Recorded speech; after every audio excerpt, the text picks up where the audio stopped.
Bordée par la Grande Bleue, cette terre d'azur tisse l'histoire de l'humanité avec le fil d'or des légendes.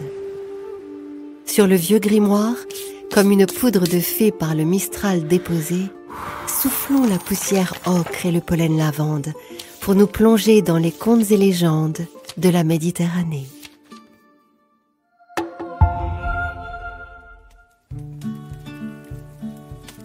Les soirs d'hiver, quand j'étais enfant, ma mère me donnait souvent une grosse cuillère de miel de lavande.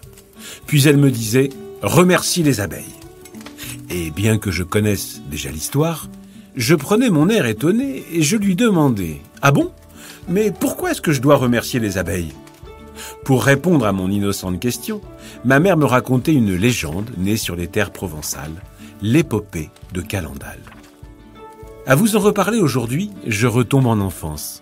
J'ai mémorisé chaque mot, chacune des intonations de ma mère. Je la revois assise sur le rebord du lit, près de moi. Écoutez, voilà ce qu'elle me racontait.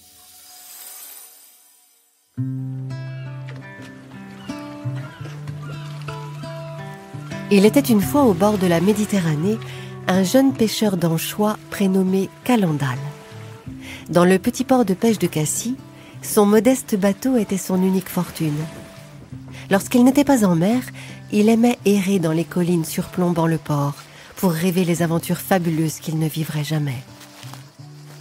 Mais un jour, perdu dans ses rêveries solitaires, Calendal rencontra une jeune femme aussi belle qu'étrange et d'une douceur infinie. Il pensa naturellement qu'elle était égarée. Pourtant, elle lui dit vivre loin des hommes depuis longtemps déjà. Tout d'abord, il ne la crut pas, mais elle le conduisit vers son refuge, une grotte dissimulée par des branches entrelacées. Alors il fut non seulement convaincu par son histoire, mais aussi conquis par tout son être. Osant enfin soutenir son regard vert énigmatique et observant discrètement sa bouche rieuse, Calendal fut soudain pris du vertige de l'évidence. Cette femme, c'était la fée Estérelle, celle dont le sourire rendait fou amoureux, la fée qui aidait les femmes à avoir des enfants. Elle avait donné son nom au massif de l'Estérelle. Admirée autant que redoutée, on disait aussi qu'elle était la reine des loups et conduisait des troupeaux de sauterelles. Calendal en tomba éperdument amoureux. Mais comment pouvait faire un simple pêcheur pour gagner le cœur d'une fée ? En l'impressionnant.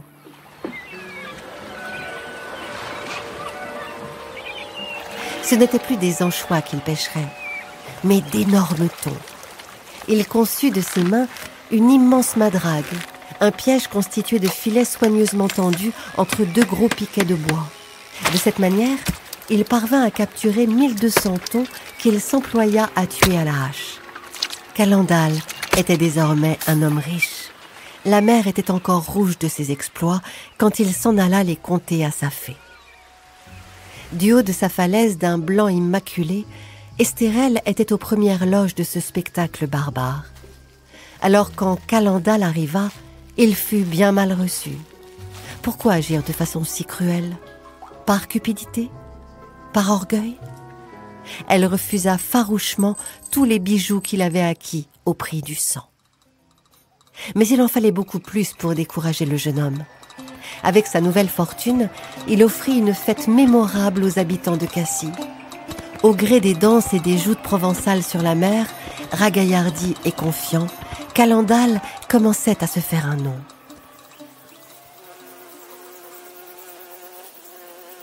Estérelle voulait des amours plus hautes et plus héroïques. Qu'à cela ne tienne, il irait dans les gorges de la Nesque et gravirait le rocher du Cire, connu pour abriter les plus grandes colonies d'abeilles. Depuis des millénaires, leur miel et leur cire dégoulinaient, parant la roche d'ocres extraordinaires. Calendal imagina leur prendre ce trésor pour l'offrir à sa fée. En se suspendant avec des cordages, il parvint à étouffer les essaims et à voler aux abeilles le travail de toute une vie. Elle luttait autant qu'elle le pouvait. Zzz, zzz. Calendal en écrasa autant que possible et réussit à regagner la crête, son butin sucré débordant d'une large sacoche. Quand il parvint à la grotte d'Estérel, Calendal croyait enfin revenir en héros. Elle l'écouta en silence raconter ses prouesses. Puis elle ouvrit la sacoche et son regard se fixa sur une petite abeille gisant contre l'une des parois. Alors elle parla avec sévérité. « Je pourrais presque t'aimer, Calendal, mais tu t'égares. Comment oses-tu prétendre à mon bonheur en abîmant la nature, en détruisant la vie ? Je voulais juste te montrer ce dont je suis capable, par amour pour toi. Transformer le simple pêcheur en héros digne de toi. » Troublée par sa sincérité, Estérel lui dit « Je vois bien que tu n'es pas méchant, juste un peu fou, et je n'y suis pas tout à fait pour rien. Je goûterai peut-être un jour de ton miel si j'apprends que tu as mûri. Je crois en toi. Utilise ta force et ton esprit pour protéger la nature. Reprends ta route par les sentiers et prends soin de ne pas trop y laisser ton empreinte. » Cette fois, Calendal quitta sa belle profondément malheureux. Moins parce qu'elle l'avait chassé que parce qu'il savait l'avoir encore une fois déçu. Alors il marcha les yeux perdus en lui-même.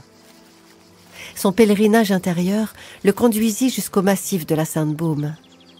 Dans ce bois sacré, il apprit à se connaître à travers le murmure du vent et le bourdonnement des abeilles. La nature devint son guide.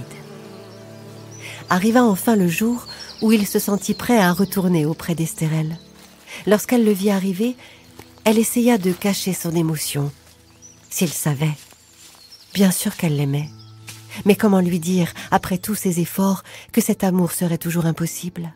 « Ainsi tu es revenu et tu as grandi, » lui dit-elle, les larmes aux yeux. « Mais tu dois partir encore et pour toujours.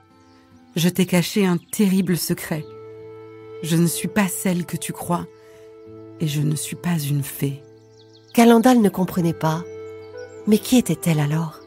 Juste une princesse bien humaine, dernière descendante de l'illustre famille des Baux, ayant vécu toute sa vie au château d'Aiglun, près de Grasse.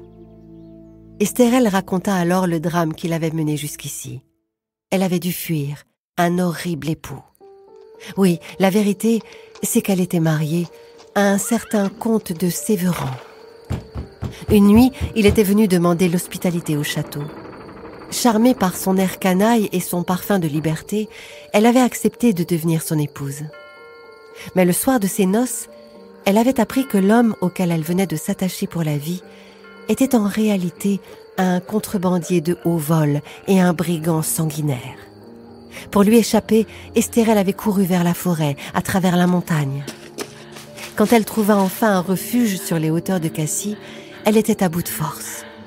Sa robe de mariée était écorchée par les ronces. Elle n'avait plus rien d'une princesse. Mais ses cheveux dorés emmêlés par le vent, ses grands yeux verts et sa grâce naturelle lui donnaient un air merveilleux. Et c'est comme ça que naquit la légende de la fée. Le sang de Calendal ne fit qu'un tour. Fée ou pas fée, pour lui, elle serait toujours son Estérel. Hors de question qu'elle vive plus longtemps dans la peur de ce brigand. Il allait lui régler son compte, et tout de suite. Elle essaya de l'en dissuader. Le comte était entouré de brutes armées jusqu'aux dents. Calendal n'avait aucune chance. Et quand bien même il parviendrait à tuer le comte, il serait perdu. Il tomberait sous le coup de la loi pour avoir assassiné un homme dont elle était la légitime épouse. Calendal remua ciel et terre pour retrouver le comte. Et quand il le trouva enfin, savez-vous ce qu'il fit ? Il lui raconta en détail et par le menu l'histoire d'amour que je viens de vous conter.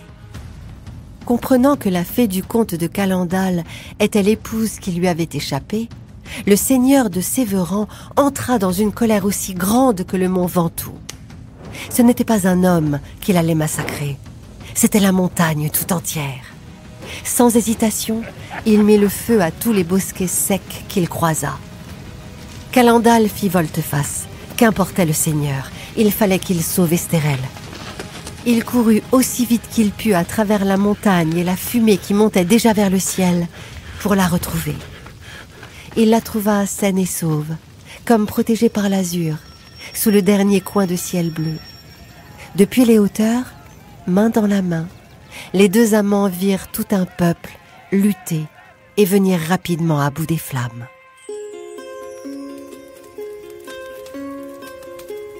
Tout est bien qui finit bien, disait ma mère. Enfin, sauf pour le comte.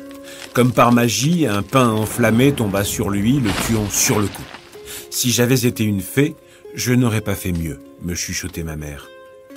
Estérelle et Calendal purent enfin couler des jours heureux et se marièrent, juste pour le meilleur.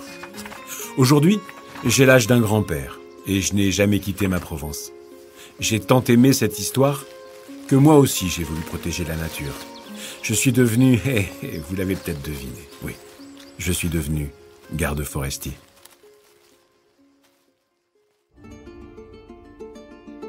Refermons pour aujourd'hui le vieux grimoire de cette terre de légende et retrouvons-nous vite pour de nouvelles histoires.